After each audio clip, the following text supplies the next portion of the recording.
Hola chicos, esta noche vamos a sumergirnos en una de las historias más extensas y extraordinarias de la humanidad. Cómo una aldea polvorienta junto al río Tíber se transformó en la capital de un imperio que dominó la mitad del mundo conocido. Vas a caminar entre leyendas de lobos, ver cómo fugitivos se convierten en fundadores y cómo los marginados construyen la civilización más grande que Europa haya conocido. Viajarás desde chozas de barro y exilios hasta togas doradas y coliseos, de concreto. Pero te advierto, esta historia tiene traiciones, plagas, dioses, impuestos, gladiadores y emperadores que hablan con sus caballos. Probablemente no sobrevivirías como campesino romano. Así que antes de ponerte cómodo, tómate un momento para darle like al video y suscribirte. Pero solo si realmente disfrutas lo que hago aquí. Y dime en los comentarios, ¿desde dónde me estás viendo y qué hora es allí? Ahora cierra los ojos e imagina, estás parado junto a un río marrón y lento. Se llama Tíber y es viejo, más viejo que cualquier libro o estatua. En sus orillas, una hoguera crepita cerca de chozas de mimbre. Algunos comerciantes pasan, polvorientos y cautelosos, hablando lenguas del norte y del sur. Los locales hablan latín, son rudos y orgullosos, viven con sencillez, pescan, pelean, rinden culto a espíritus del bosque y dioses del río.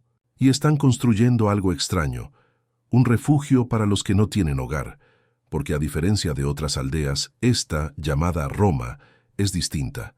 No exilia a los sin ley, los invita, marginados, esclavos fugitivos, prófugos de toda Italia central. Roma se convierte en un imán para quienes no tienen nada, y en lugar de castigarlos, les ofrece algo inaudito, la posibilidad de convertirse en uno de los nuestros. Ahí está el primer secreto del éxito de Roma: inclusión. O mejor dicho, inclusión estratégica. Si luchas por nosotros, si juras, lealtad, si sangras cuando los pueblos de las colinas atacan, estás dentro. ¿Pero quién fundó esta ciudad? Bueno, la leyenda dice que dos hermanos gemelos fueron abandonados de bebés, su cuna arrastrada por el Tíber. Deberían haber muerto. Pero no lo hicieron. Una loba los encontró, los amamantó y los crió con su fiereza salvaje. Esos niños, Rómulo y Remo, se convertirían en los rostros de un nuevo pueblo. Crecidos en lo salvaje, se hicieron fuertes. Discutían, soñaban con construir una ciudad, pero no podían ponerse de acuerdo sobre dónde. Así que Rómulo, frustrado, mató a Remo y fundó la ciudad solo. Le puso su nombre, Roma. Es un inicio brutal, Roma nacida en sangre fraternal. Pero Roma no se detiene en el mito.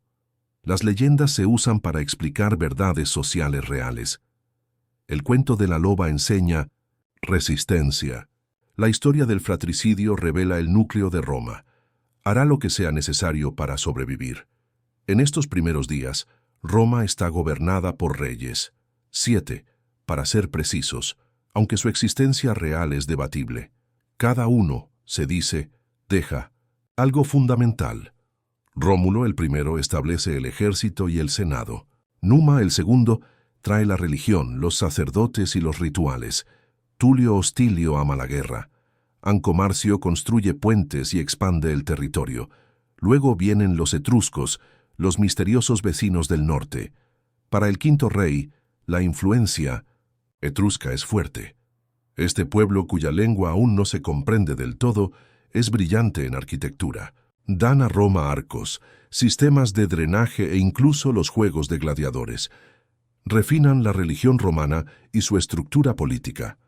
Sus reyes, Lucio Tarquinio Prisco, Servio Tulio, transforman Roma de un centro tribal en un estado naciente con templos y clases sociales. Pero el poder corrompe.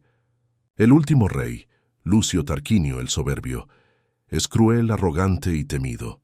Su hijo comete un crimen atroz. Viola a Lucrecia, una noble conocida por su virtud. El suicidio de Lucrecia sacude la ciudad. El pueblo se levanta. Este momento, Roma, lo recuerda bien, es cuando todo cambia. Los reyes son expulsados. La monarquía se declara terminada. para siempre.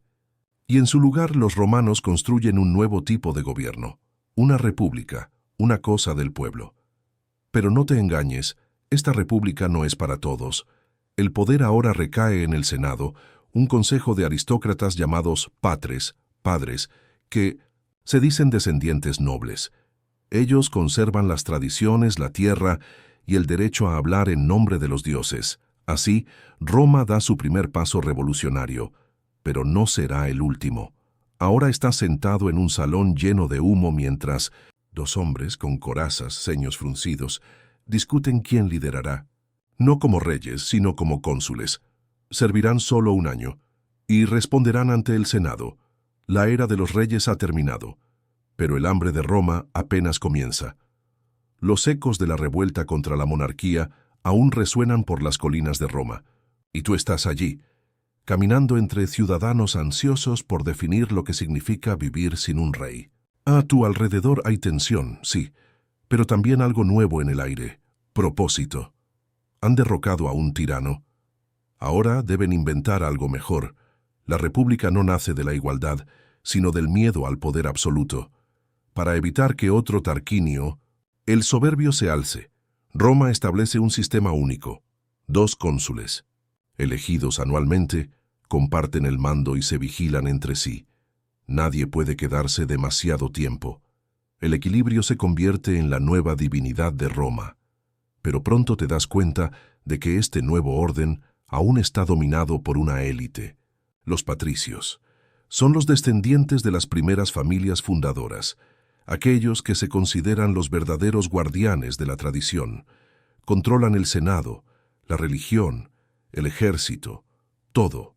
Si no naces en ese círculo, no importan tus talentos o riquezas, no eres nadie, y ahí estás tú, un plebeyo. No tienes apellido ilustre, pero luchaste por Roma. Pagas impuestos, trabajas la tierra, y aún así no puedes ser elegido, no puedes ni defenderte en un juicio. Algo no cuadra, y no eres el único que lo piensa.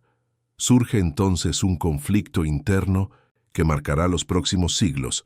La lucha entre patricios y plebeyos no es una revolución sangrienta, es algo más sutil, más romano, una serie de huelgas. Imagínate el primer gran paro general de la historia.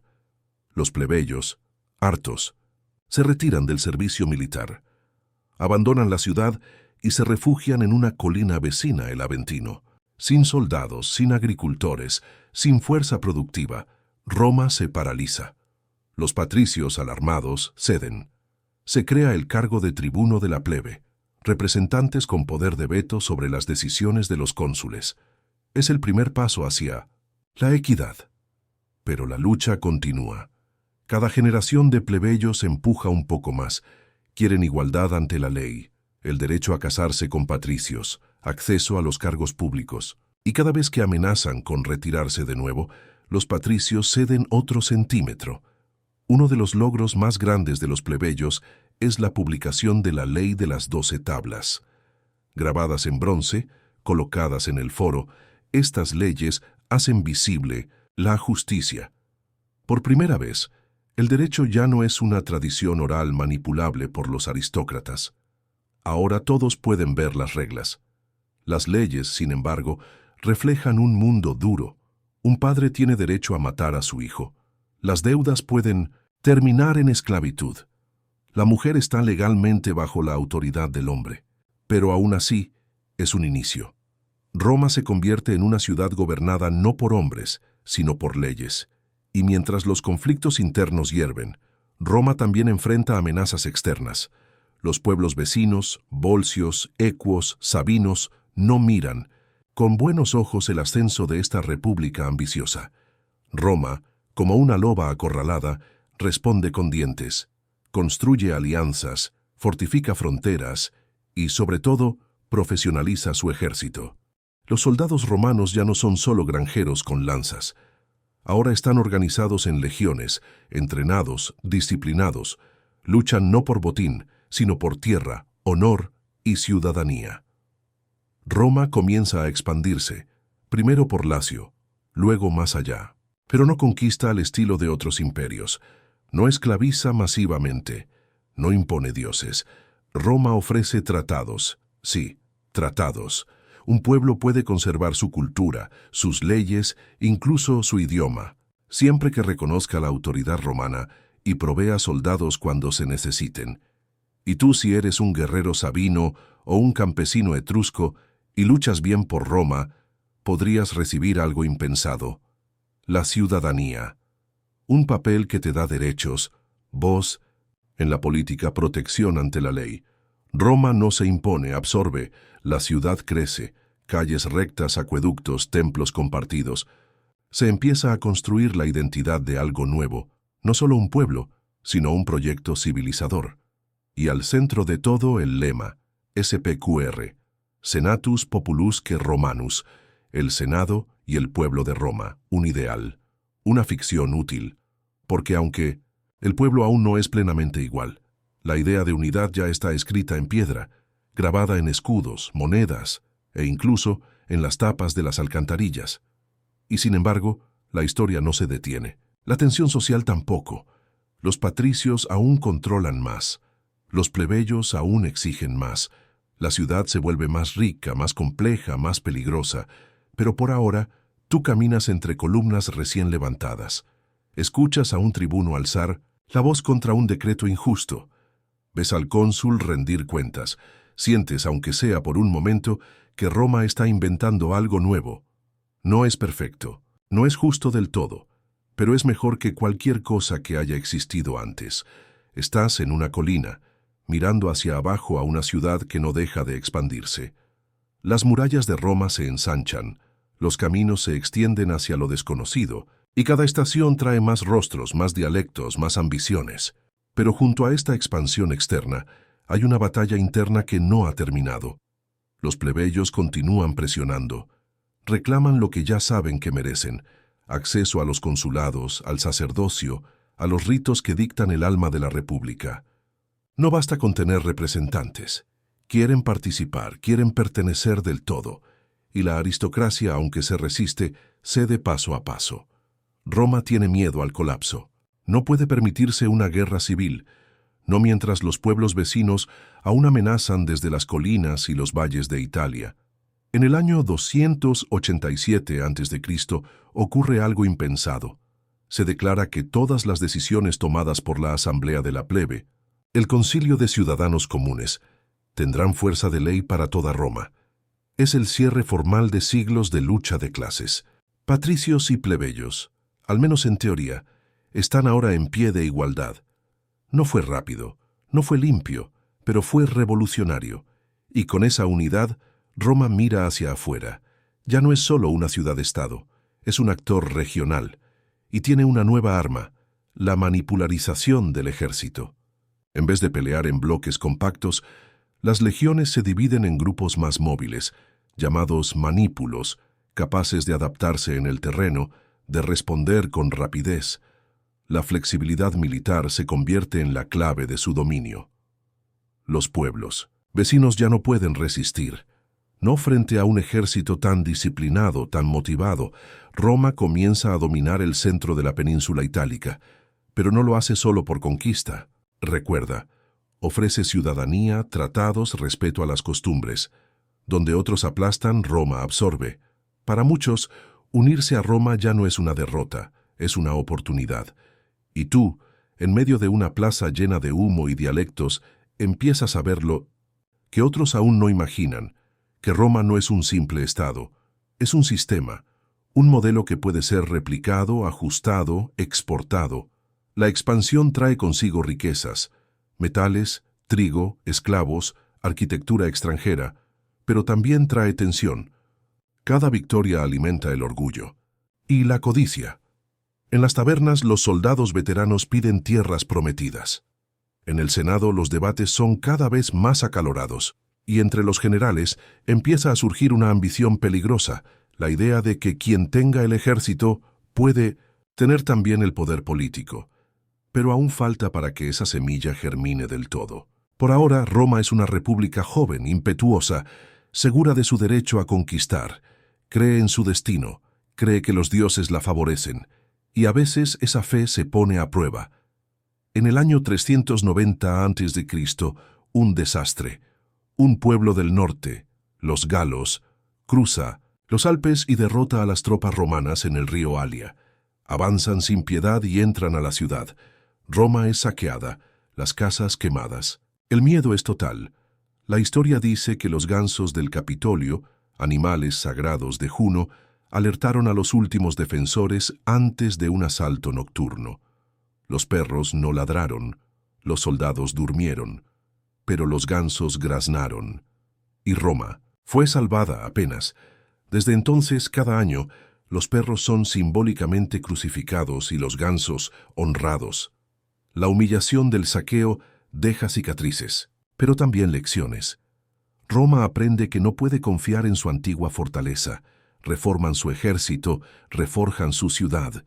Deciden que nunca más serán tomados por sorpresa, y no lo serán.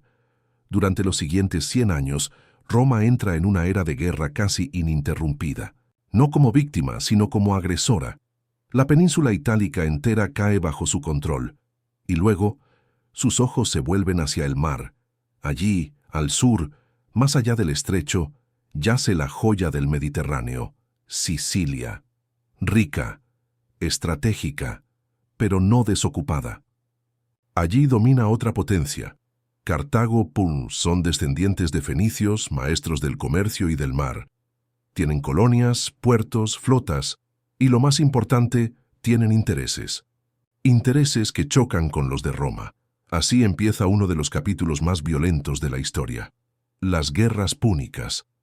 Pero eso viene después. Por ahora, Roma es una ciudad con confianza renovada. Ha vencido a los galos. Ha unido Italia. Ha aprendido a construir caminos rectos, murallas gruesas y lealtades duraderas. Tú, caminando por una de esas calzadas, ves las piedras aún húmedas por la lluvia. Ves a los soldados marchar, a los comerciantes gritar, a los niños jugar entre columnas. Roma vive. Y lo que es más importante, Roma recuerda la humillación, recuerda el orgullo, y recuerda que cada expansión trae consigo un nuevo enemigo, pero también una nueva oportunidad. Estás de pie frente al mar y por primera vez Roma también. La tierra ya no es suficiente. Las colinas, los valles y las ciudades de Italia han sido unificadas, pacificadas y asimiladas bajo el estandarte del Senado y el pueblo de Roma. Pero ahora, más allá del estrecho de Mesina, brilla una isla como ninguna otra, Sicilia, rica en cereales, puertos y ambición. Y no está sola. La domina Cartago, una potencia naval fenicia que controla las rutas comerciales del Mediterráneo occidental. Sus barcos son más veloces, sus puertos más antiguos, sus monedas más pesadas. Cartago no es una ciudad, es un imperio, mercante, con intereses en África, Hispania y las islas. Y Roma está cruzando la línea. La tensión no tarda en estallar. Lo que comienza como un conflicto local entre aliados de ambos bandos se transforma en una guerra total. La primera, guerra púnica. Púnico, así llaman los romanos a los cartagineses. Y lo que tú presencias ahora, desde una empalizada improvisada en la costa siciliana, es el primer choque de dos gigantes emergentes. Roma nunca fue una potencia naval, pero lo será.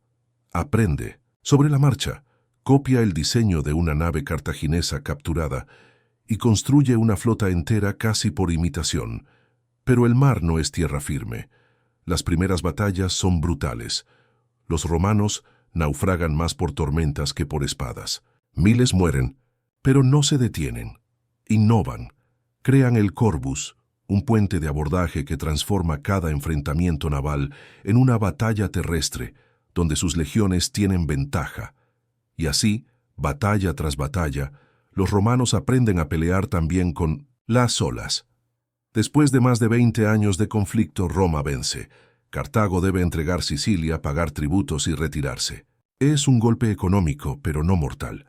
Y mientras Cartago se lame las heridas, un joven general aparece entre sus filas.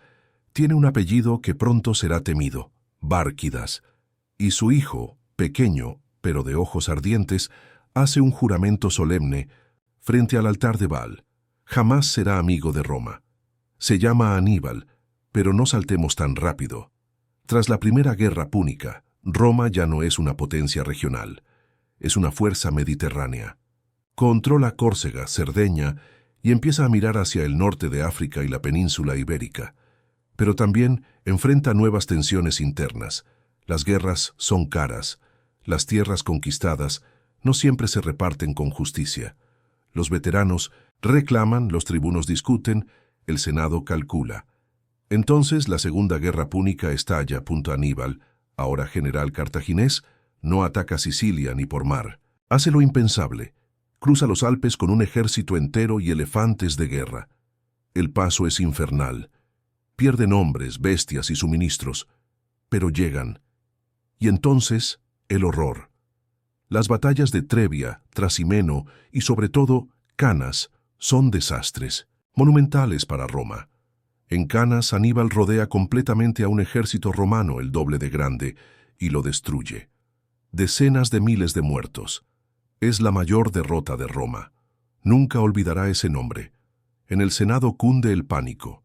Algunos quieren negociar, pero no. Roma no negocia bajo amenaza. Y aquí es donde Roma muestra su alma. No se rinde, no se doblega. Reorganiza sus tropas, llama a nuevos generales. Uno de ellos, Escipión el africano, lleva la guerra hasta el corazón de Cartago, obligando a Aníbal a regresar a defender su ciudad.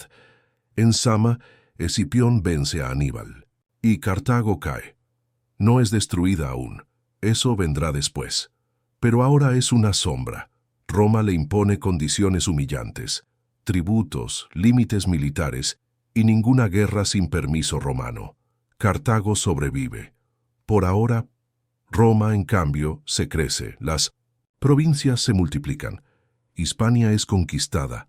Grecia comienza a tambalearse. Macedonia cae. Y en poco tiempo, Roma se convierte en la heredera no solo de la península itálica, sino del legado de Alejandro Magno. En 146 a.C., Cartago finalmente es destruida. Totalmente. Sus habitantes son esclavizados, la ciudad arrasada y, según la leyenda, la tierra salada para que jamás volviera a florecer. Ese mismo año, Corinto es también arrasada. Grecia ya no es una cultura independiente.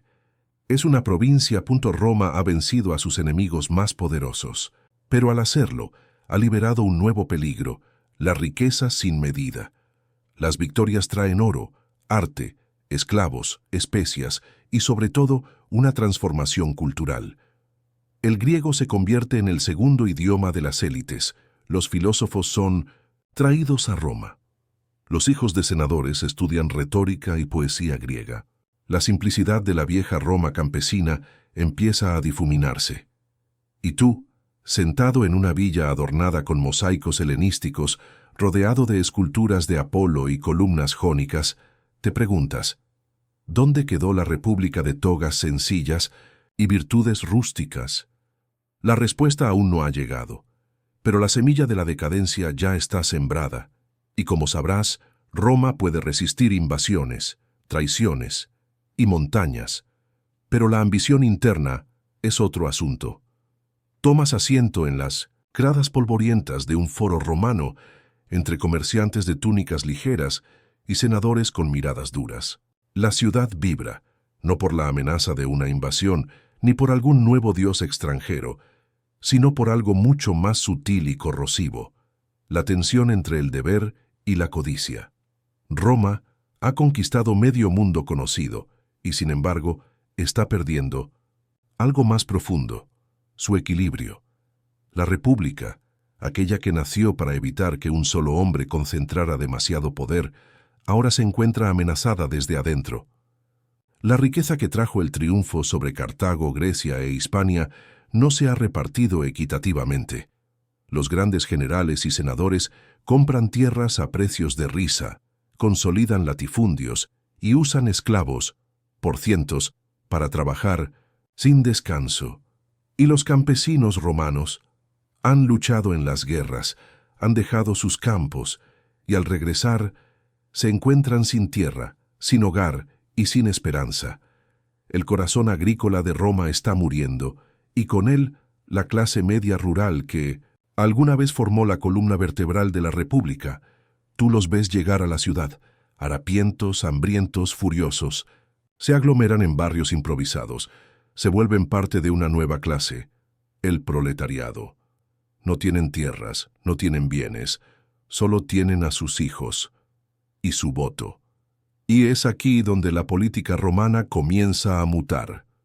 El Senado, aún lleno de viejos aristócratas, mira con desprecio a esta masa creciente, pero algunos hombres ven otra cosa, potencial.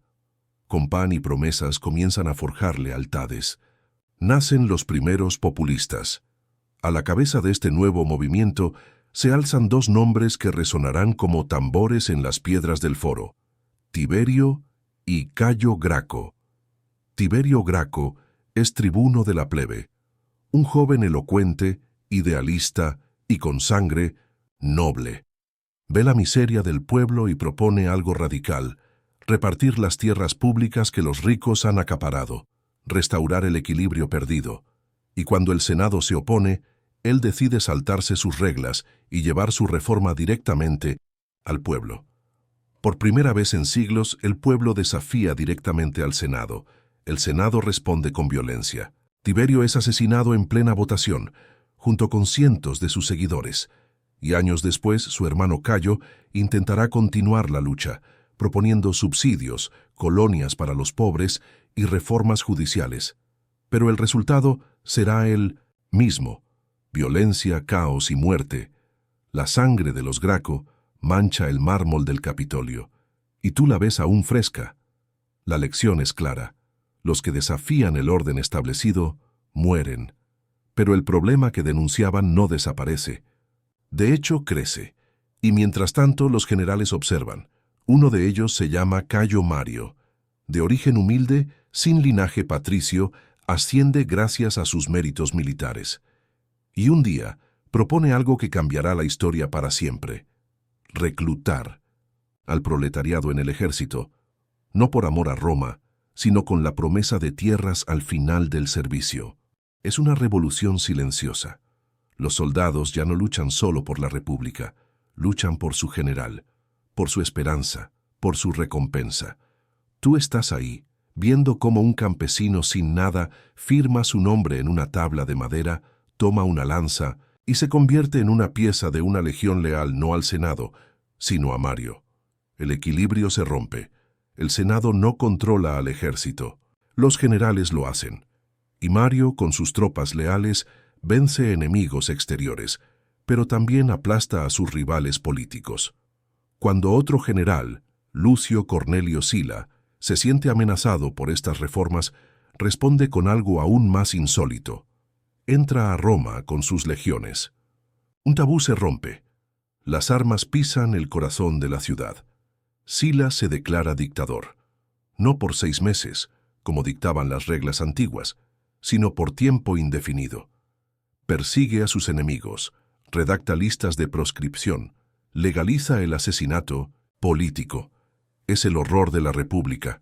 Cuando finalmente se retira voluntariamente, parece imposible que algo peor pueda venir, y sin embargo, Roma aún no ha conocido a Julio César. Pero antes de llegar a él, observas un patrón, uno que se repetirá una y otra vez. El pueblo sufre, un tribuno promete salvarlos, el Senado lo aplasta, un general lo venganza, el general toma el poder.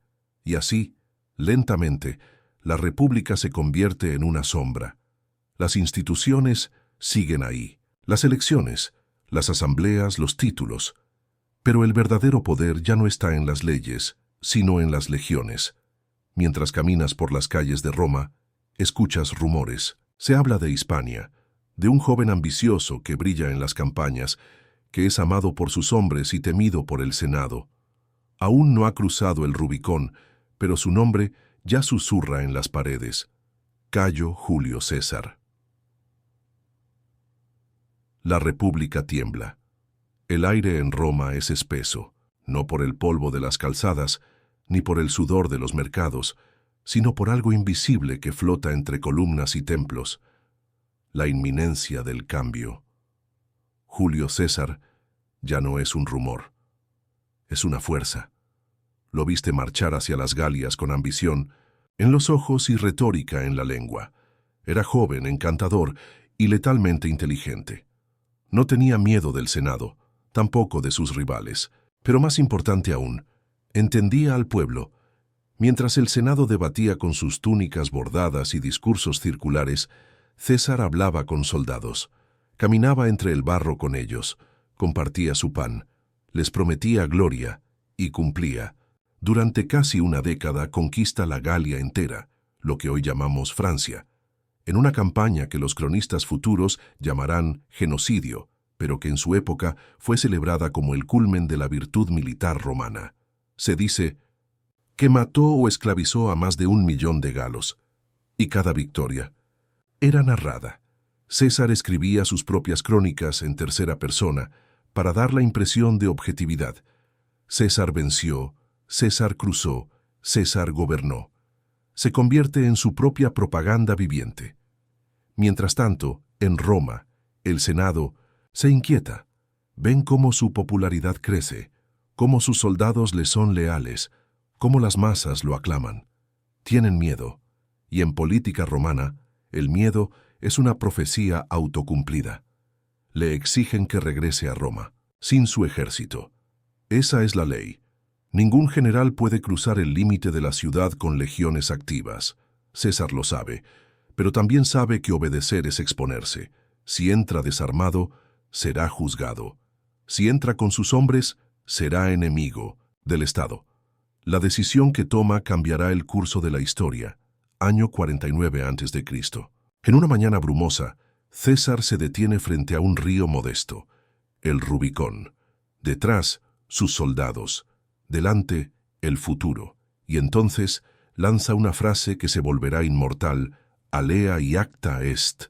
La suerte está echada. Cruza el Rubicón, y con él cruza una línea moral y legal que ningún romano se había atrevido a traspasar desde los tiempos de Sila. Roma entra en guerra civil. Tú caminas por calles silenciosas, donde los comerciantes cierran temprano y los templos huelen a incienso nervioso.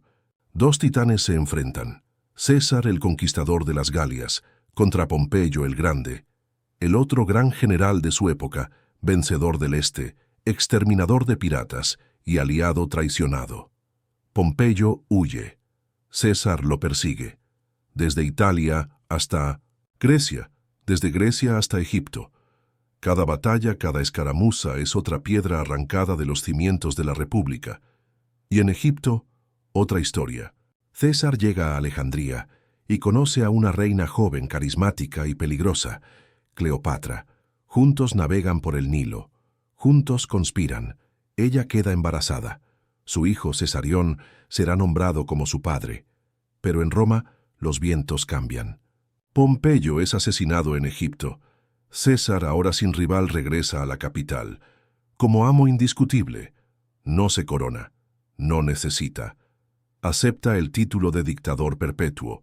También es cónsul, también tribuno, también pontífice máximo. Ocupa todos los cargos, pero mantiene la fachada de legalidad. Se construyen estatuas, se canta su nombre, se imprime su rostro en las monedas, y algunos empiezan a susurrar que quiere ser rey. Eso es inaceptable. Roma puede soportar dictadores, generales, incluso semidioses, pero reyes no. La sangre de Tarquinio aún mancha la memoria colectiva. Un grupo de senadores se reúne. Entre ellos, Bruto, ahijado de César, discuten, juran y deciden. El 15 de marzo del 44 a.C., los idus de marzo, rodean a César en 1907, el teatro de Pompeyo, y lo apuñalan 23 veces. Y mientras la sangre mancha el mármol, César cae. Mira a Bruto. Y según la leyenda, sus últimas palabras no son de rabia ni de miedo, sino de decepción. Tú también, hijo mío. Roma ha matado a su salvador, o a su tirano, o a ambos. Tú estás ahí, en las calles, viendo la confusión. Algunos celebran, otros lloran, pero nadie sabe realmente qué viene después, porque César ha dejado algo más que conquistas y reformas. Ha dejado un vacío de poder, y en ese vacío entrará otro hombre, joven, callado, heredero adoptivo de César, Cayo Octavio. Pronto lo conocerás. Con otro nombre, Augusto. El cuerpo de Julio César aún no se ha enfriado cuando las llamas del caos comienzan a arder. Las calles de Roma están divididas entre la euforia de quienes creían haber salvado la República y la rabia de aquellos que amaban al dictador caído. Tú caminas entre columnas ennegrecidas por el humo, mientras los rumores vuelan como aves sin rumbo. ¿Quién gobernará ahora? Y entonces un nombre emerge del silencio. Cayo Octavio. Es joven, muy joven. Apenas tiene 19 años, pero César lo nombró en su testamento como hijo adoptivo y heredero político. Algunos lo subestiman, dicen que es demasiado frágil, demasiado tierno, demasiado educado. Pero Octavio no es débil, solo es paciente. Llega a Roma sin espadas, pero con una voluntad de hierro. Se presenta ante el pueblo como el hijo de César. Recoge su herencia, y con ella su causa. Sin embargo, no está solo en la lucha por el poder. Hay otros. Marco Antonio, el carismático general que fue mano derecha de César. Lépido, un viejo aliado con tropas en África. Juntos forman el llamado Segundo Triunvirato. Pero no se equivoquen. Esto no es una alianza, es un reparto de botín. Los tres se reparten el mundo romano como si fuera un mapa de mesa. Y para consolidar el control, hacen algo brutal. Publican listas de proscripción. Nombres de enemigos del nuevo régimen, ciudadanos marcados para morir. Entre ellos, un símbolo de la vieja república, Cicerón, el gran orador, ejecutado sin juicio. Roma vuelve a bañarse en sangre. Pero tú lo notas. Octavio, el joven aparentemente frágil, comienza a destacar. No busca solo venganza, busca control. Y mientras tanto Marco Antonio comete un error fatal, se enamora de Cleopatra. Sí, ella otra vez. La reina egipcia no ha perdido su poder de seducción ni su ambición. Juntos se presentan no como líderes republicanos, sino como reyes. Se visten como dioses. Cleopatra es Isis, Antonio, Dionisio. Se casan, tienen hijos y sueñan con un nuevo imperio desde Alejandría. Octavio no necesita inventar mentiras, solo necesita mostrar la verdad. Presenta a Antonio como un traidor, un romano que ha abandonado su deber, un amante que planea dar el oriente a una reina extranjera y entonces lo inevitable, la guerra civil final. Año 31 a.C. En las aguas de Accio, las flotas de Octavio y Antonio se enfrentan. Tú estás en la costa, viendo los navíos chocar como bestias marinas. El viento sopla con olor a sal y pólvora, y cuando la batalla termina, solo uno queda en pie. Octavio vence. Antonio y Cleopatra huyen. Poco después se suicidan, él con su espada. Ella, dicen, con la mordida de una cobra. Roma pertenece a Octavio, pero aún no es emperador. No oficialmente. No quiere repetir el error de César. Así que hace algo brillante. Renuncia al poder, o finge hacerlo. Devuelve los poderes al Senado. Y el Senado, agradecido, le ofrece más. El título de Augusto, que significa el venerado. También lo nombran princeps, el primer ciudadano, y pontífice máximo. Poco a poco, sin un golpe de Estado, sin un cruce de Rubicón, acumula todo el poder en sus manos. Sin abolir la república, la transforma en un imperio. Sin declarar la monarquía, se convierte en monarca. Y tú lo ves sentado en el foro, con una toga blanca y mirada serena, gobernando con mano invisible. El pueblo lo adora, no porque tema, sino porque vive mejor. Pan y circo. Distribución gratuita de trigo, juegos públicos, espectáculos en el nuevo Coliseo y, sobre todo, paz. La famosa Pax Romana. Durante 43 años, más que cualquier gobernante anterior, Augusto estabiliza, reforma, construye. Las carreteras se extienden, como venas. El ejército se profesionaliza. El comercio florece, la moneda se estandariza. Los templos se levantan en su honor. Y sí, hasta un mes del calendario recibe su nombre. Agosto. Tú paseas por una Roma en mármol, donde antes había chozas, ahora hay foros, bibliotecas, acueductos. La ciudad es un espejo de su gloria, y Augusto, aunque envejece, sigue siendo el centro del universo romano. Pero incluso él sabe que no es eterno. Sin hijos propios adopta a su hijastro, Tiberio, hijo de su esposa Livia. No es carismático, no es amado, pero es eficaz. Y cuando Augusto muere en el año 14 d.C., Roma no estalla, no tiembla, no se rompe, porque por primera vez en su historia ha aprendido a sobrevivir al cambio de poder. La república está muerta, pero el imperio acaba de comenzar. Roma ya no es una ciudad, es una galaxia. Desde las frías costas de Britania hasta los palmerales de Siria, el mundo conocido se pliega bajo su sombra. Y en su centro, en el mármol pulido del Palatino, no hay un rey con corona, sino un emperador con toga. Tiberio, el sucesor de Augusto. Pero tú lo notas desde el principio, algo ha cambiado. Tiberio no es Augusto. No busca gloria, no quiere ser amado. Solo quiere gobernar en silencio. Cierra las puertas del templo de Jano, símbolo de paz, pero también cierra su rostro. Se retira a la isla de Capri, lejos del bullicio de Roma, dejando al imperio en manos de burócratas y espías, porque bajo Tiberio el miedo comienza a crecer. Se promulga la Lex Majestatis, una ley que castiga cualquier ofensa al emperador. ¿Hiciste una broma sobre su nariz? ¿Usaste una moneda con su rostro para pagar en un burdel? Eso es traición.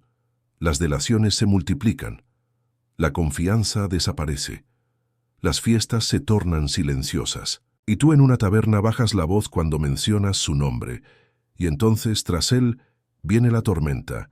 Calígula. Al principio Roma lo ama. Es joven, encantador, nieto de Augusto. Pero pronto el velo cae. Calígula cree que es un dios y exige que todos lo crean también.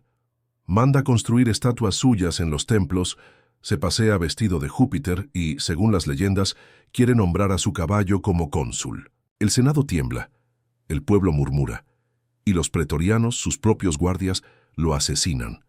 Roma respira y elige a su sucesor, Claudio, un hombre tartamudo, cojo, torpe. Todos pensaban que era inofensivo, y por eso sobrevive. Pero bajo esa apariencia, Claudio es un administrador brillante. Reforma el sistema legal, expande el imperio a Britania y moderniza la burocracia. Y sí, también se casa mal. Primero con Mesalina, infame por su lujuria, según las fuentes más escandalosas. Luego con Agripina, que lo envenena con setas para poner a su propio hijo en el trono. Ese hijo es Nerón, y aquí tú necesitas aguantar la respiración. Nerón comienza con promesas de arte, poesía y paz. Pero pronto, Roma se convierte en su escenario personal. Se viste de actor. Compone canciones. Obliga a la nobleza a aplaudirle en teatro. Y cuando su madre, la misma que lo puso en el poder, se vuelve una molestia, ordena matarla. El crimen es tan desalmado que ni los dioses lo ocultan. Se dice que Roma tiembla la noche de su asesinato. Y luego viene el fuego, el gran incendio de Roma, en el año 64 d.C. Las llamas devoran barrios enteros. Las casas arden. Las estatuas se derriten, el aire se llena de gritos, y Nerón, ¿qué hace? Algunos dicen que lo vieron tocando la lira, recitando versos sobre la caída de Troya mientras la ciudad ardía. Puede que no sea cierto, pero lo cierto es que culpa a los cristianos. Es la primera gran persecución. Tú caminas por las catacumbas, donde los seguidores del Cristo crucificado se esconden, rezan y entierran a los suyos. Pedro y Pablo serán ejecutados. Muchos otros arderán como antorchas humanas para iluminar los jardines imperiales. Nerón ha cruzado el límite. Y cuando su reinado se vuelve insostenible, sus propios aliados lo abandonan. Acorralado, sin apoyos, se suicida, con dificultad según cuenta la leyenda, murmurando: «¡Qué gran artista muere conmigo!». Roma queda sin emperador, y lo que sigue es un torbellino. En un solo año 4 emperadores suben y caen: Galba, Otón, Vitelio, y finalmente un general duro, de origen campesino, Vespasiano. Tú lo ves llegar desde Judea, donde ha reprimido una rebelión brutal. Ha saqueado Jerusalén, destruido su templo y enviado los tesoros a Roma. Con ellos comenzará la construcción del Coliseo, un símbolo no solo de poder, sino de espectáculo, porque Vespasiano entiende lo que el pueblo quiere. Pan y circo, su hijo Tito tomará el trono tras él. Y aunque es el mismo que destruyó Jerusalén, en Roma será amado. Durante su corto reinado, inaugura el Coliseo con 100 días de juegos, gladiadores, animales, batallas navales simuladas. Y luego muere. El pueblo llora. Tú también. Porque Roma, por un breve instante, creyó en la bondad imperial. Luego viene Domiciano, hermano de Tito, más autoritario, más paranoico. Reinicia las persecuciones, centraliza el poder, eleva el culto al emperador a niveles religiosos, y cuando el Senado ya no soporta más, lo apuñalan en su propia recámara. Roma ha probado todo: poetas, tiranos, soldados, artistas. Y aún así sobrevive, porque Roma no depende de un solo hombre, depende de ti, de todos, de ese pacto invisible entre el Senado, el pueblo y las legiones. Pero ese pacto está cambiando. La sangre de Domiciano apenas se ha secado cuando el Senado se apresura a restaurar la dignidad imperial. Buscan equilibrio, virtud, estabilidad, y encuentran a un hombre mayor, tranquilo, con experiencia y sin ambiciones desmedidas. Nerva, pues, un respiro. Nerva gobierna brevemente, pero su mayor legado no será una ley ni una construcción, sino una idea brillante.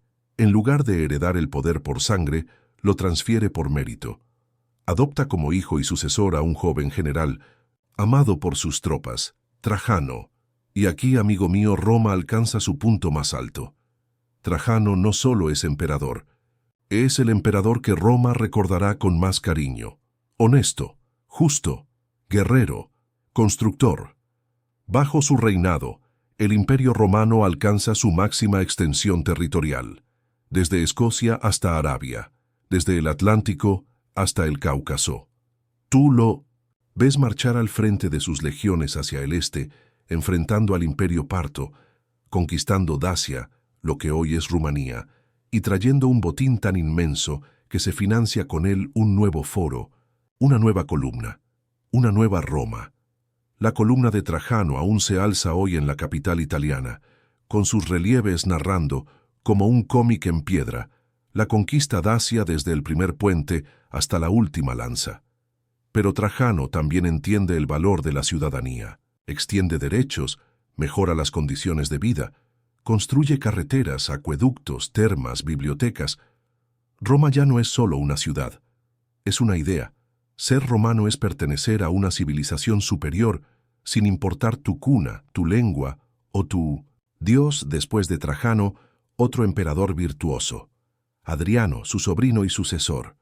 Él no quiere más guerras, no más expansión. Sabe que el imperio ya está en su límite, así que cambia la estrategia: defender, consolidar, embellecer. Viaja más que ningún otro emperador, recorre provincias, habla con ciudadanos, inspecciona fortalezas. Tú lo ves en Britania, construyendo un muro que marcará el fin del mundo romano en el norte, el muro de Adriano. Pero también lo ves en Atenas, levantando templos, en Egipto navegando el Nilo, en Asia Menor elevando ciudades. Adriano es el emperador viajero, el filósofo, el humanista, y sin embargo, su vida también está marcada por la pérdida. Ama profundamente a un joven llamado Antínoo, quien muere trágicamente en el Nilo. Adriano, desconsolado, lo deifica, fundando ciudades en su honor, esculpiendo su rostro una y otra vez. Nunca un mortal fue tan retratado como ese joven. Tras Adriano llega el sabio Antonino Pío, el emperador invisible. Gobierna desde su escritorio. No viaja, no guerrean bajo su mando, no hay crisis. Su tiempo en el trono es tan sereno que casi no deja huella. pero su mayor contribución es su sucesor, el hombre que marcará el fin de una era de oro, Marco Aurelio, filósofo estoico, emperador a su pesar. Mientras otros disfrutaron del poder, él lo cargó como una cruz. Sus días fueron batallas, sus noches, reflexiones. Tú lo ves en su tienda de campaña, escribiendo en griego los pensamientos que dejará al mundo como legado. Meditaciones, lucha contra tribus germánicas al norte, contra plagas dentro del imperio, contra la desesperanza dentro de sí mismo, y aún así resiste, gobierna con rectitud, con razón, con deber, pero también comete un error. Al morir, no adopta a un sucesor como sus antecesores sabios. Deja el trono a su hijo biológico, Cómodo, y con él se quiebra el ciclo de los buenos emperadores. Cómodo no es como su padre. No quiere escribir, no quiere legislar. Quiere pelear en el Coliseo, vestirse de Hércules, ser adorado. Roma, bajo su mando, se vuelve un carnaval de excesos. Se rebautiza la ciudad con su nombre. Hasta los meses cambian por capricho imperial. Y tú, desde las gradas del anfiteatro, lo ves luchar con leones amaestrados. Lo ves con corona de oro, bastón de marfil, músculos aceitados, sonriendo mientras el pueblo lo vitorea, por miedo. Finalmente, los pretorianos hartos lo asesinan, y Roma entra en caos absoluto. Año 193 d.C., el llamado Año de los 5 emperadores. El trono se vende al mejor postor. Literalmente, la guardia pretoriana subasta el imperio, y un rico senador lo compra. Dura solo unas semanas. Las legiones furiosas no aceptan esto. Cada ejército proclama su propio emperador. Roma, el imperio más vasto del mundo, se fractura en manos de sus propias armas, pero entre el caos una figura se alza, Septimio Severo, de origen africano. Fuerte, decidido, implacable. Derrota a sus rivales, toma el control y comienza una nueva dinastía.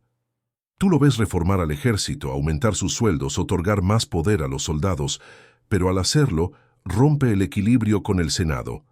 El emperador ya no es primus inter pares, es señor absoluto. Roma ha cruzado otro umbral, el imperio aún resiste, pero ahora la espada manda más que la toga. El eco de los cascos de caballo retumba por los caminos de Roma. Las legiones marchan, no ya por conquista, sino para mantener unido lo que amenaza con desmoronarse.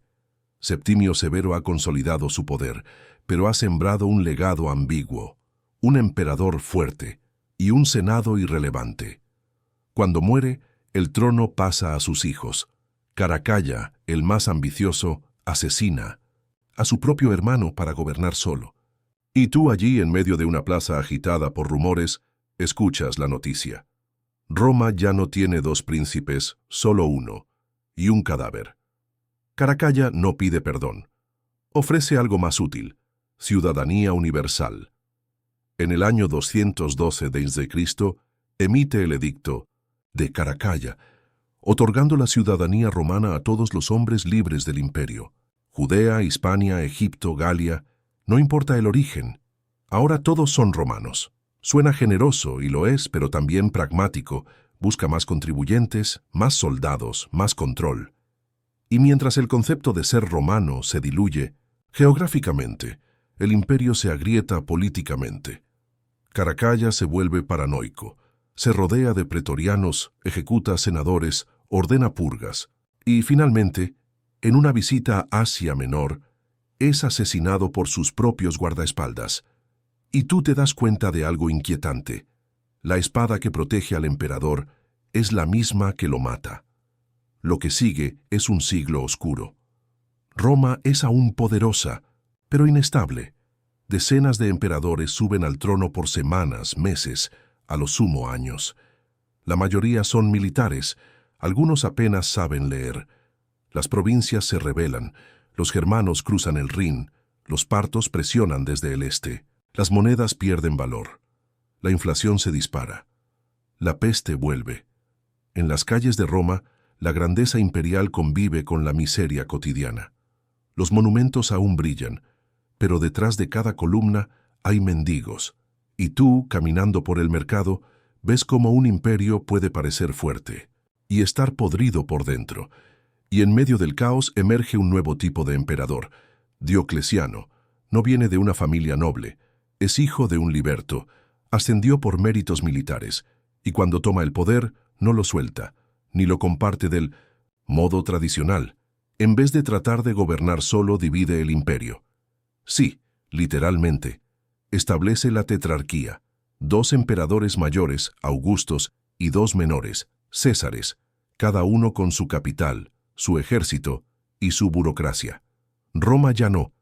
Es el centro. Ahora hay nuevas ciudades imperiales.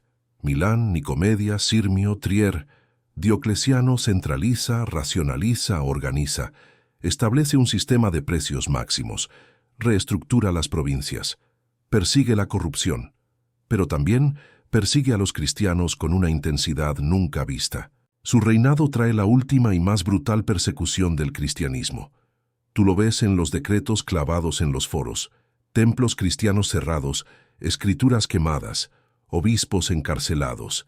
Y sin embargo, algo ha cambiado. Los cristianos ya no se esconden. Ahora son miles, millones. Perseguirlos es como tratar de apagar un incendio con el aliento. Finalmente, Diocleciano hace lo impensable. Abdica. Se retira voluntariamente, se afeita la barba y se va a cultivar coles en su villa de Split.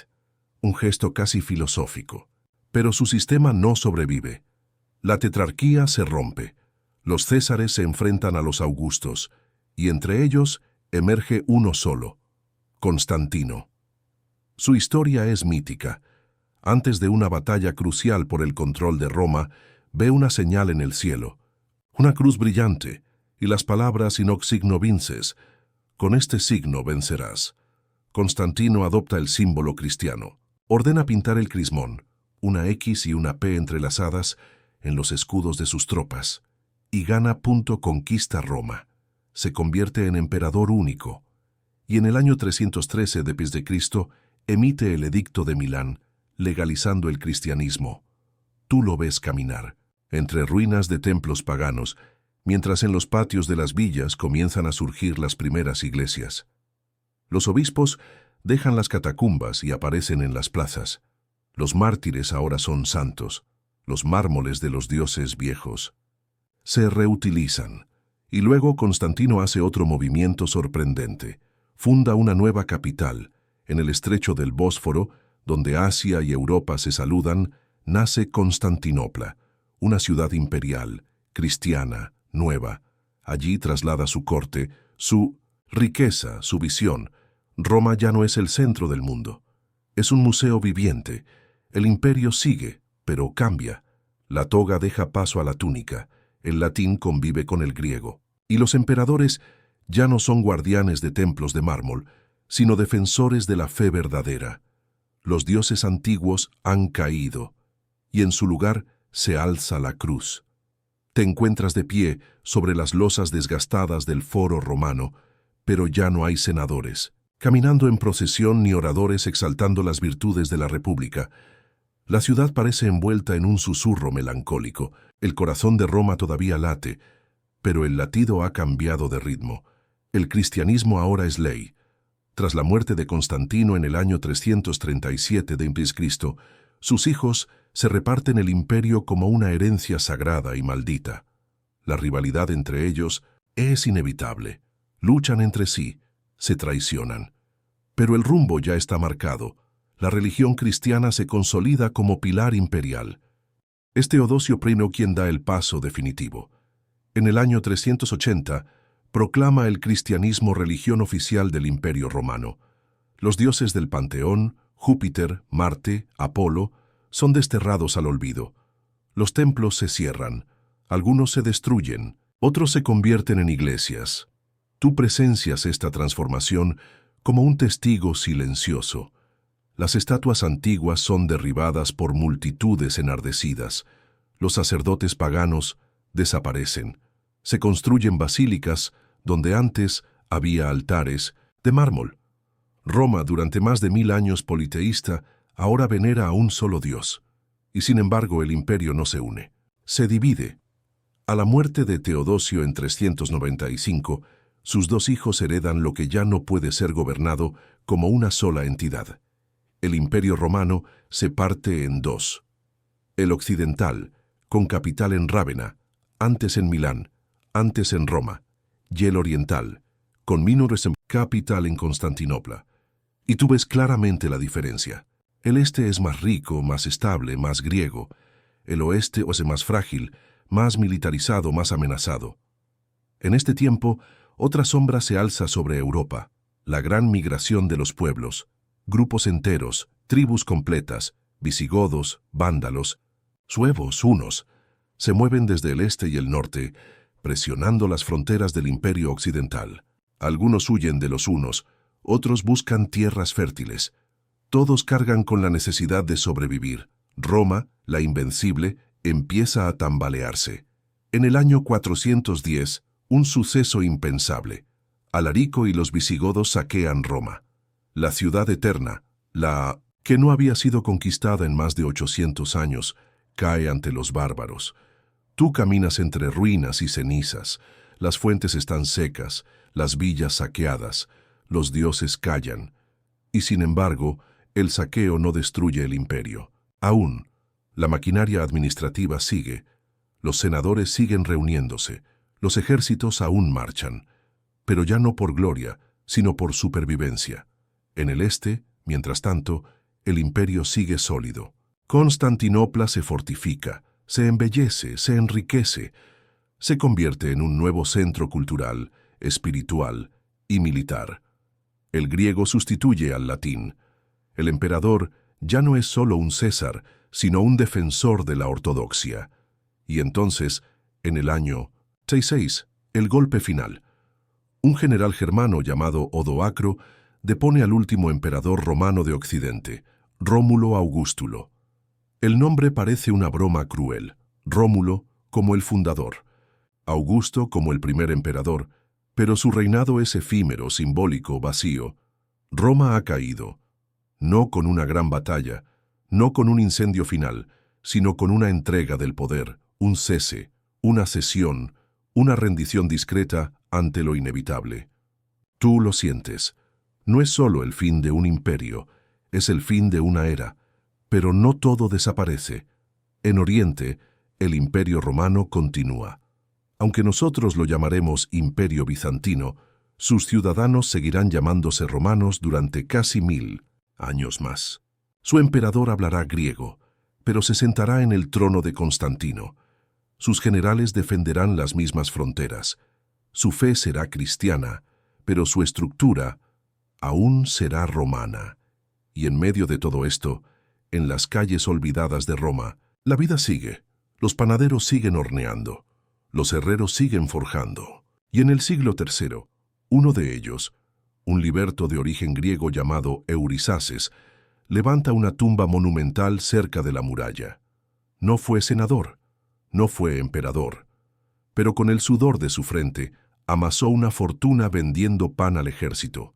Su tumba, adornada con relieves de pan y hornos, sobrevive hoy, más que los nombres de muchos emperadores. Y tú te detienes ante ella. Lees la inscripción. No habla de conquistas ni de dioses. Habla de trabajo, de familia, de pan compartido. Porque al final eso fue Roma, no solo mármol y legiones, no solo leyes y letras, fue gente, millones de ellos, hombres y mujeres, ciudadanos y esclavos, poetas, soldados, panaderos, todos romanos. La caída de Roma en Occidente no fue un cataclismo, fue un susurro que se apagó, pero el mundo romano, su estructura, su espíritu, no murió del todo, persistió, en los idiomas, en las leyes, en las ciudades, en los sueños de reyes medievales que un día se proclamarían césares de nuevos imperios. Tú estás en Constantinopla ahora. La ciudad que Constantino fundó como su nueva Roma se ha convertido en el verdadero centro del mundo romano. Sus murallas son impenetrables, sus bibliotecas deslumbran, y su pueblo camina por calles pavimentadas mientras el imperio de Occidente ya no existe. En los siglos que siguen, el imperio romano de Oriente o Bizancio, se convierte en una criatura distinta, una fusión de lo romano, lo griego y lo cristiano. El emperador ya no es simplemente un gobernante civil, es el representante de Dios en la tierra. Se sienta bajo cúpulas doradas, en medio de incienso y cantos. Es a la vez César y pontífice, y gobierna con una burocracia tan intrincada como el arte de sus mosaicos. La ciudad misma es un espejo de ese poder. Constantinopla brilla, cúpulas de mármol blanco, mosaicos dorados, calles animadas por comerciantes de todo el Mediterráneo. En el corazón de esta ciudad se levanta un monumento que cambiará la arquitectura para siempre: Santa Sofía. Tú cruzas sus puertas y te recibe un espacio inmenso, suspendido bajo una cúpula que parece flotar sobre la luz. Aquí no hay estatuas de Júpiter, ni sacrificios de toros.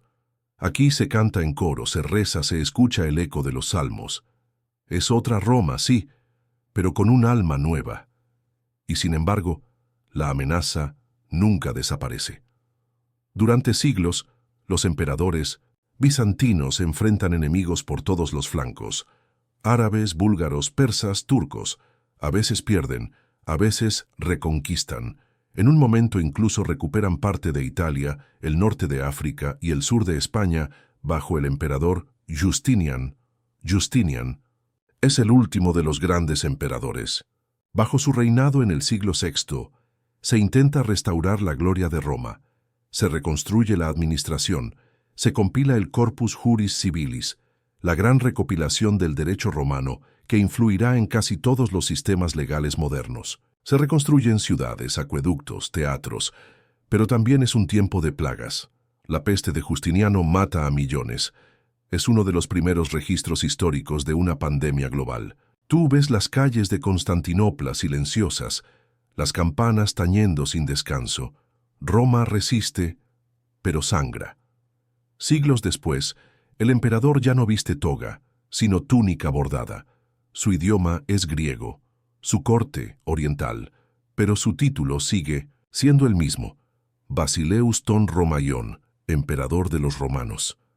Mientras tanto, en Occidente, el vacío que dejó Roma es ocupado por reinos bárbaros. Francos, lombardos, ostrogodos. Todos construyen sus pequeños mundos sobre las ruinas de lo que fue, pero aún usan sus leyes, aún copian sus formas. Algunos incluso acuñan monedas con la cara de emperadores muertos siglos atrás. Y entonces, un día del año 800 en la ciudad de Roma, sí, la vieja Roma, un papa corona a un rey germano como emperador del Sacro Imperio Romano. Su nombre, Carlomagno. Tú lo miras desde las sombras de la basílica. Su corona es pesada, su mirada severa.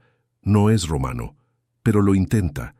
Y el eco de Roma, de alguna manera, vuelve a sonar, no con mármol, sino con fe, porque Roma no dejó de existir. Se multiplicó. En las universidades de París se enseña derecho romano. En las catedrales de Colonia se leen los textos de Cicerón. En las monedas de Inglaterra aún se ve el perfil de un César. En los monasterios, los monjes copian manuscritos latinos bajo la tenue luz de las velas. Y tú, viajando por los siglos, ves cómo la esencia de Roma vive en los lugares más insospechados. En una carretera recta en España, en una iglesia en Túnez, en una palabra en portugués, en una idea de justicia en Francia. El proyecto romano, iniciado por pastores y fugitivos, junto al Tíber ha mutado, pero no ha muerto. Lo que queda en realidad es más poderoso que los mármoles o las estatuas. Una lengua que se volvió docenas, un derecho que fundó civilizaciones, una arquitectura que alzó imperios, una memoria que 2 milenios después aún seguimos contando. Las legiones ya no marchan. El águila romana, otrora símbolo de invencibilidad, descansa en escudos colgados en las paredes de iglesias o enterrados bajo siglos de tierra.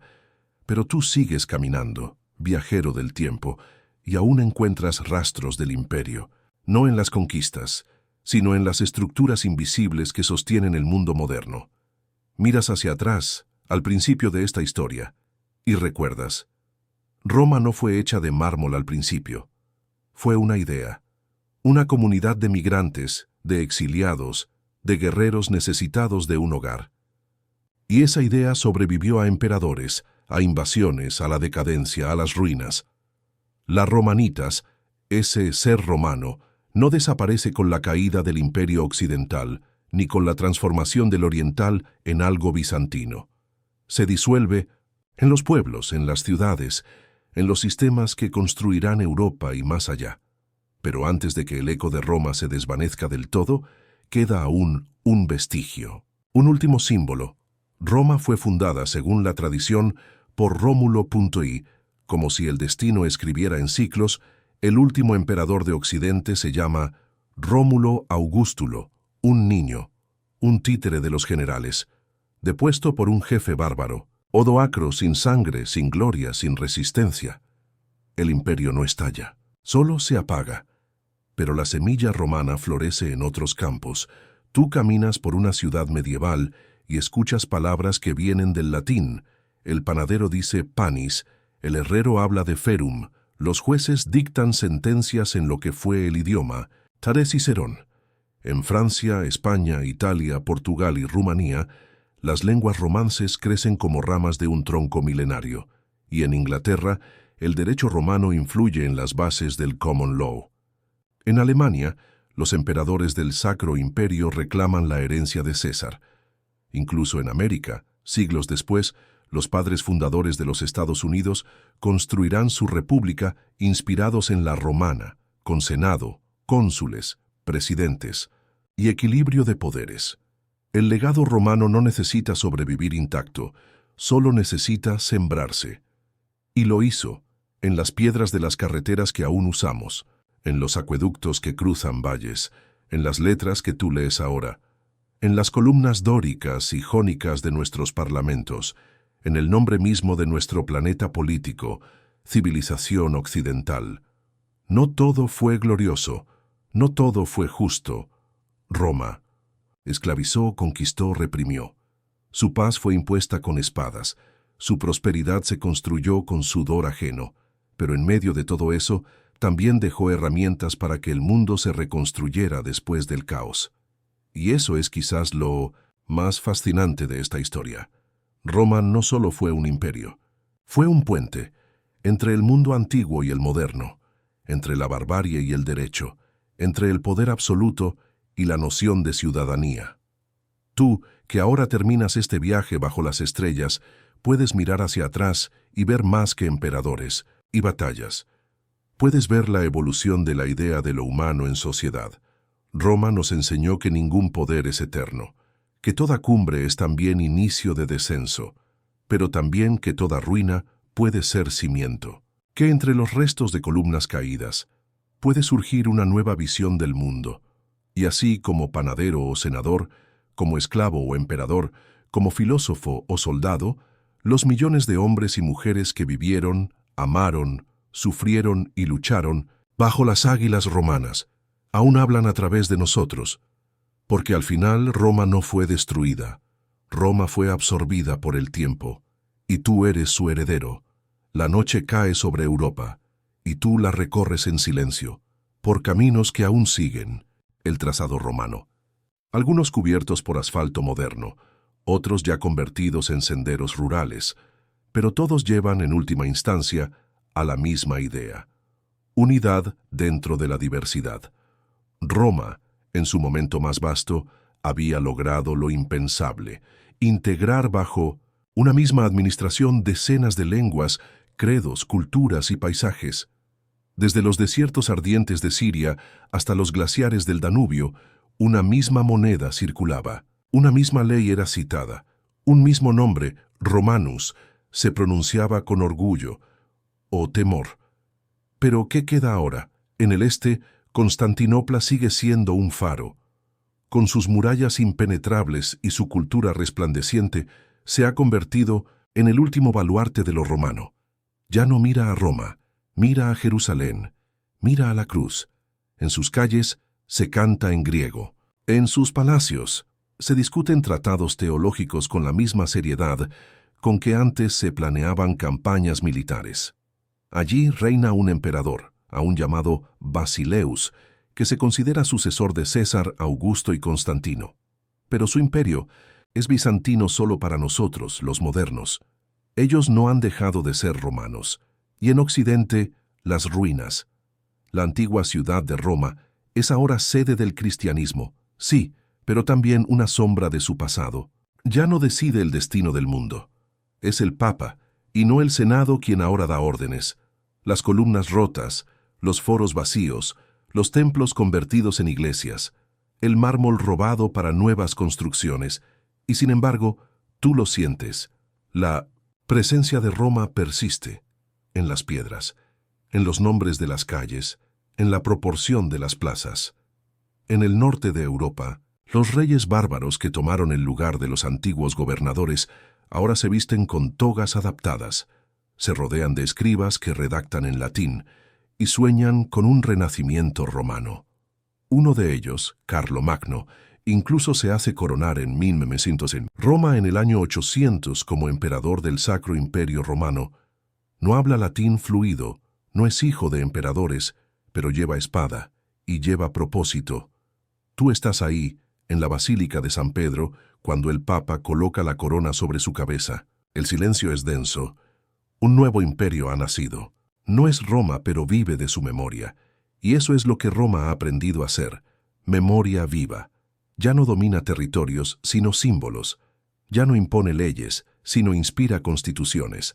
Ya no lucha con legiones, sino con ideas. Incluso el Islam, nacido siglos después de la caída de Occidente, tomará prestado lo romano, en la arquitectura de Córdoba, en las traducciones de Aristóteles, en los mapas que aún muestran los límites de los viejos caminos romanos, y más allá del Mediterráneo, en tierras que los romanos nunca conocieron, se oirán ecos de sus conceptos: república, senado, ciudadanía, ley. Hasta en la fundación de los Estados Unidos, el modelo romano se erige como molde. George Washington, comparado con Cincinnato, el Capitolio, llamado así en honor al Capitolium, el Senado, con su autoridad bicameral, el sistema de pesos y contrapesos. Todo eso, herencia directa. Tú abres una constitución moderna y ves el fantasma del derecho romano en sus artículos. Caminas por Washington, D.C., París o Ciudad de México y ves columnas romanas imitadas con orgullo. Miras el calendario y encuentras los meses de julio y agosto, bautizados en honor a los grandes emperadores. Roma ya no necesita existir para estar presente, porque ha dejado de ser solo un lugar, una época, un imperio, y se ha convertido en una idea inmortal. La idea de que los humanos pueden organizarse, legislarse, debatirse y convivir bajo una estructura que trasciende generaciones. Que la ley puede sobrevivir al legislador, que la identidad puede absorber sin aniquilar, que la memoria puede ser tan poderosa como el mármol. Y así, mientras las ruinas envejecen, el espíritu de Roma rejuvenece cada vez que alguien, en cualquier rincón del mundo, se siente ciudadano, se siente representado, se siente libre de opinar y decidir. Esa es la victoria final de Roma, no haber resistido a la caída, sino haber perdurado en la reinvención. Y aquí estamos. Tras 12 siglos de historia, desde el primer fuego encendido junto al Tíber hasta las cúpulas resplandecientes de Constantinopla, desde el grito salvaje de los fundadores hasta los cantos gregorianos que resuenan bajo bóvedas cristianas. Roma. Una palabra tan corta para una historia tan larga. Te detienes un momento y la ciudad eterna respira contigo. No importa si estás en el siglo I, el siglo V o el XXI. Roma está ahí, no en la forma de un imperio, sino como una semilla plantada en cada cultura que la heredó, adaptó, resistió o imitó. Camina conmigo por última vez. Pasamos junto a la tumba de César bajo las sombras de templos sin dioses. Subimos el Capitolio, donde ya no hay senadores, pero sí turistas con cámaras. Bajamos al Coliseo, donde la arena está en silencio, pero los ecos de miles de voces aún flotan en el aire.